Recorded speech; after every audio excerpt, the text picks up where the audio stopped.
후보자님, 예, 우선 축하드리고요. 감사합니다.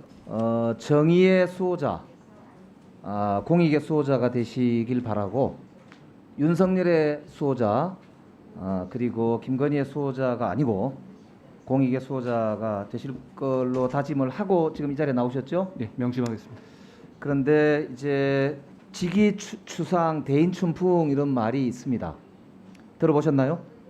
네, 말씀해 주시면 그러니까 듣겠습니다. 남한테는 따뜻하게 하고 본인한테는 추상같이 해야 된다 이런 뜻이거든요. 책은담에 나온다고 하는데요. 예, 공직자가 굉장히 명심해야 될 말이다. 저는 그렇게 생각하거든요. 어렵지만 수신제가 치국평천하 이런 말은 뭐 아실 거라고 보고요. 그러니까 평천하나 뭐 이제 다 치국도 좋은데 수신하고 제가를 굉장히 중요하게 생각하죠. 그래서 제가 여쭙고 싶은데 그 말은 아시죠? 들어봤습니다. 예.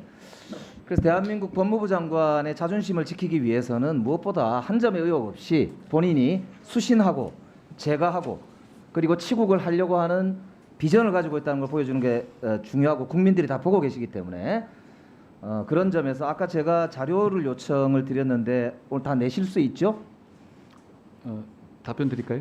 예. 예, 그 자료 짧게요. 예, 자료 제출에 대해서는 저 나름대로 성실하게 제출하려고 아니 노력했습니다만. 아까 제가 예, 다 이제 요청한 거 빨리 내셔요. 예. 네? 말씀드리겠습니다. 예. 그리고 저는 지금까지 법무부에서도 말씀하신 것처럼 법무부 장관이 또 그런 면이 굉장히 중요하기 때문에 법무부 장관들이 역대로 낸 그 기준과 전례가 있습니다. 거기에 맞춰서 저는 준비했고요. 위원님 말씀하신 거 더 명심해서 그 부분에 대해서 지금 하나도 제출 안 했는데 무슨 뭐를 기준에 맞게 제출하셨다는 겁니까? 과거 법무부 장관들이 내셨던 기준에 됐습니다. 정확하게 부합하게 제출을 했습니다. 지금 뭐 자료가 전혀 지금 제출되지 않고요. 완전히 모르쇠로 일관하고 계신데 이렇게 하면 곤란합니다. 다음 지금 장관 되신다고 해도 그 이후에 계속 문제가 될 거라고 말씀드릴 수밖에 없거든요. 속히 자료 제출하시기 바랍니다. 아까 위원장님도 말씀하셨는데 그렇게 말씀하시면 안 됩니다. 자, 우선 좀 띄워주세요.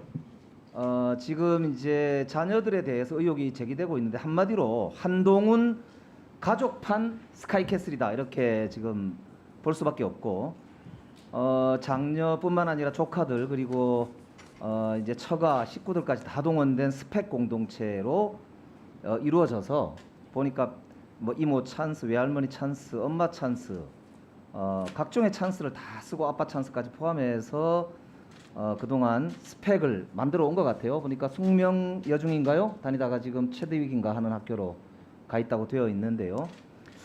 그 중에 제가 한번 저기 보시면 앞에 따님하고 저 이종사촌 두 분 저 중에 이제 유펜이라는 학교에 진학을 했다고 하는데요.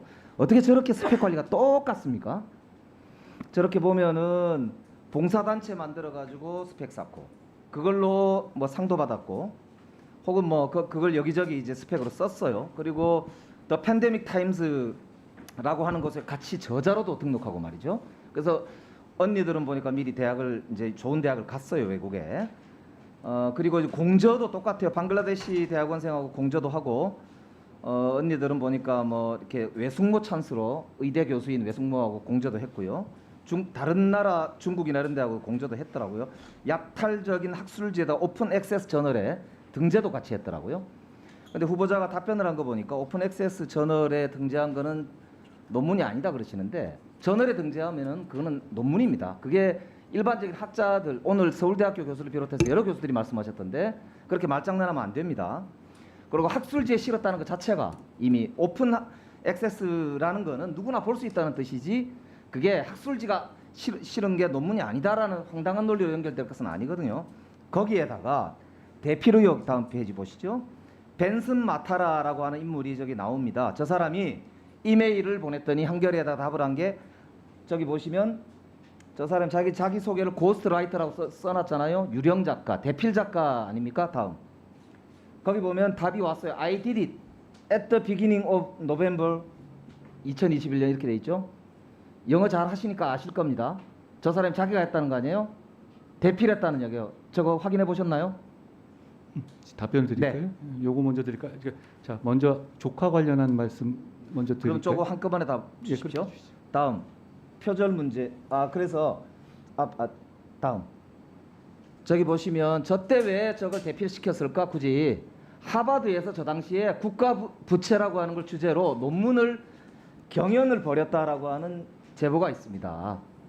그래서 하버드 대학에 쓰려고 응모를 하려고 저걸 대필하지 않았냐 이런 이제 의혹인 것이죠. 다음. 이것도 좀 이따 답해 주세요. 그다음에 표절을 통해서 논문을 작성했다는 아까 이제 의혹도 있었는데요. 저 표절한 걸 보니까 이게 이제 표절을 판별하는 여러 프로그램이 있는데 그 중에서도 뉴스타파 보도에 의하면 카필릭스라고 하는 데서 한 거 보니까 유사도가 55.5%에 이른다고 합니다. 반 이상을 뺏긴 거예요. 저 인터넷에 떠도는 거를 긁어가지고 그냥 한 것이죠. 그거를 저널에 이제 실어서 문제가 되고 있고 그러다 보니까 증거를 없애기 위해서 막 삭제도 하고 한 것으로 이제 지금 보이는데 그 이제 IEEE라고 하는 IEEE라고 부르는 여기 이제 권위 있는 이 학술 단체에서 학회에서는 표절에 대해서 매우 엄격하게 관리를 하는데 그 중에 사과문도 제출해야 되고 본인이 안 하면 위반 공지도 하게 되어 있거든요.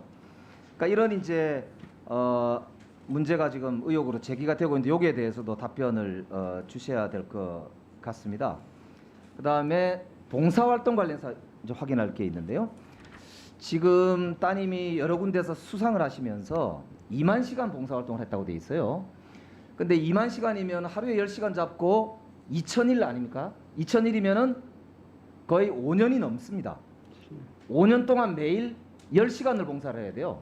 근데 어떻게 해서 도대체 2만 시간이라는 봉사 시간을 본인이 기록했는지 내역을 내라고 공적 조서를 내라고 해도 후보자가 전혀 제출하지 않는데 이것에 대해 위원님 여기 본인이 아니라 허 오가니제이션이 했다고 나옵니다. 이 예, 단체가 전체 합쳐서 압니다. 그랬다는 얘기죠. 그래서 그 오가니제이션이라고 하는 것에 대해서 자료를 내달라고 말씀을 여러 차례 드렸어요. 그래서 제가 자료 제출 요구를 한 거 아닙니까? 그걸 확인해 주시기 바라고요. 좀 이따 답변을 주시기 바랍니다. 그리고 이제 아까 얘기했던 입시에 지원하지 않았다라고 지금 말씀을 하시는데 이거는 말장난이거든요. 왜냐하면 굳이 왜 그러면 대필까지 하고 그다음에 논문을 표절까지 해가지고 저렇게 스펙을 쌓고 상을 받았을까?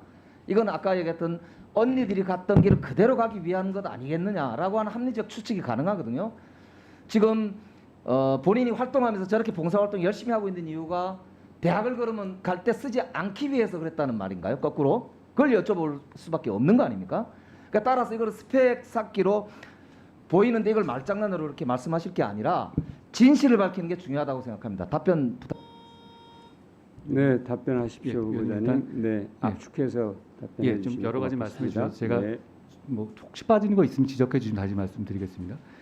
제 조카 제가 저의 어떤 공직 적합성을 보는데 저와 관계없는 조카에 대해가 대학 간 거를 물으시면 제가 할 말이 없습니다. 제가 이거 모르고요.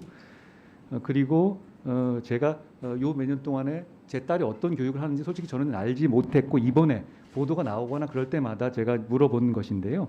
말씀하신 것처럼 이 논문이라고 말씀하셨는데 그거 한번 직접 보시면 이거 한 2-3페이지 정도고 영문이라서 그렇지 그거 굉장히 낮은 수준의 그 리포트 수준입니다. 그거 가지고 외국 대학에 낼 수 있는 상황도 아니고 실제로 입시에 낸 사실이 없는 데다가 아까 말씀드린 것처럼 그거를 학교 과제로도조차 낸 바가 없습니다. 본인한테 물어보니까 저도 이제 위원님 말씀하신 것처럼 그럼 이거 왜 이렇게 올렸냐고 해보니 본인 입장에서는 이게 국제학교 과정에서 여러 가지 이것저것 해보는 과정에서 본인이 한 학습의 과정이라든가 이런 거를 아카이브 형식으로 좀 보존한 거다 이런 정도로 저는 설명을 들었고요.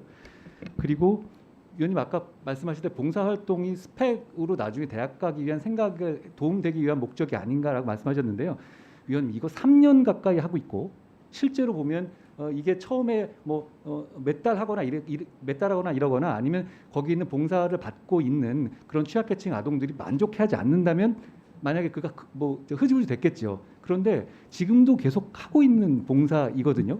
전 적어도 이게 이 과정에서 교과 과정에서 물론 아이들 입장이라든가 이런 거에서 뭐 나중에 이거가 큰 경력이 될 수 있겠다 이런 생각을 할 수는 있을 것 같아요. 그런데 제가 이거 물어본 건 아닙니다만 그래도 이런 봉사활동은 저는 장려돼야 하는 거라고는 일단 생각합니다.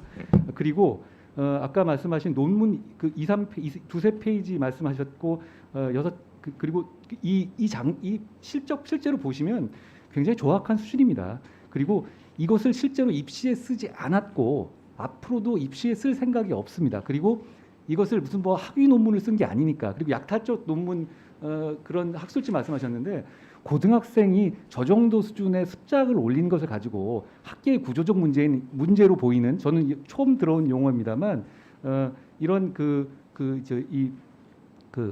이 약탈적 학술지에 올린 것 자체가 잘못이다라고까지 말씀하시는 거는 고등학생 기준으로 생각하면 좀 과한 말씀 같다는 생각이 듭니다. 그리고